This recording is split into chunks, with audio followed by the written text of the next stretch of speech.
বাঁধটা culvert দিয়ে তৈরি করা হলো, কাটা বাঁধটা দক্ষিণ চণ্ডীপুরে, সেটা আজকে ভেঙে গেল। হু করে জল ঢুকছে।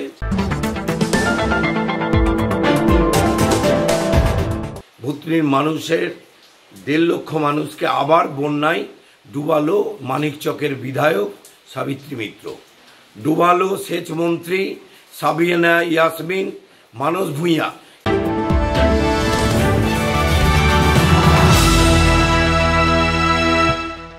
ভেঙে গেল ভূতনির রিং বাঁধ, জলের চাপে বাঁধ হার মানল, ডুবছে ভূতনি। আবারও বন্যার কবলে এলাকা, আতঙ্কে গ্রামবাসী।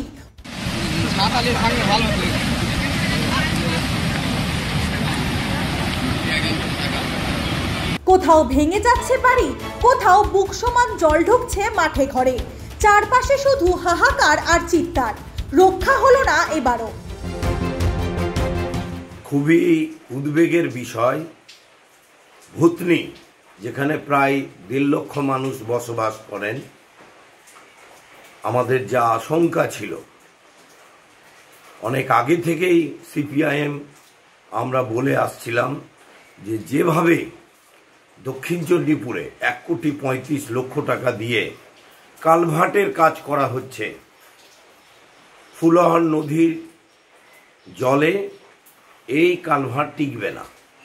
তাই হলো আজ সকালে সেই দক্ষিণ চণ্ডীপুরের কালভার্ট, যেটা গতবার কাটা বাঁধ নামে পরিচিত, এবং উল্টো দিকে হচ্ছে হীরানন্দপুরে গঙ্গা নদী। গতবার গঙ্গা নদীর কাটা বাঁধের অংশ দিয়ে জল ঢুকে দক্ষিণ চণ্ডীপুরে জনগণ তখন এই বাঁধটাকে কেটে দিয়ে জলটাকে বের করেছিল। কিন্তু সরকার থেকে, তৃণমূল সরকারের থেকে যে বাঁধটা কালভার্ট দিয়ে তৈরি করা হলো, কাটা বাঁধটা দক্ষিণ চণ্ডীপুরে, সেটা আজকে ভেঙে গেল। হু করে জল ঢুকছে, কোনো সুযোগ নাই। ভূতনির মানুষের 1.5 লক্ষ মানুষকে আবার বন্যায় ডুবালো মানিকচকের বিধায়ক সাবিত্রী মিত্র, ডুবালো সেচমন্ত্রী সাবিনা ইয়াসমিন, মানস ভূঁইয়া। এদের বিরুদ্ধে তো এফআইআর করা উচিত। ভূতনির মানুষের অন্যায়ভাবে এই কালভার্টের কাজ করা হয়েছে, কোটি কোটি টাকা লুট হয়েছে। করার কথা ছিল, ডিএম সাহেব বলেছিলেন যে ওখানে সুইচ গেট তৈরি করা হবে। পাশেই বামফ্রন্ট আমলের সুইচ গেট, দেখে আসুন। আজ পর্যন্ত ওখানে পাশেই সুইচ গেট আছে, যেটা বামফ্রন্ট আমলে তৈরি হয়েছে। সেই সুইচ গেট এখনো কিন্তু জলের তোর ভাঙতে পারেনি।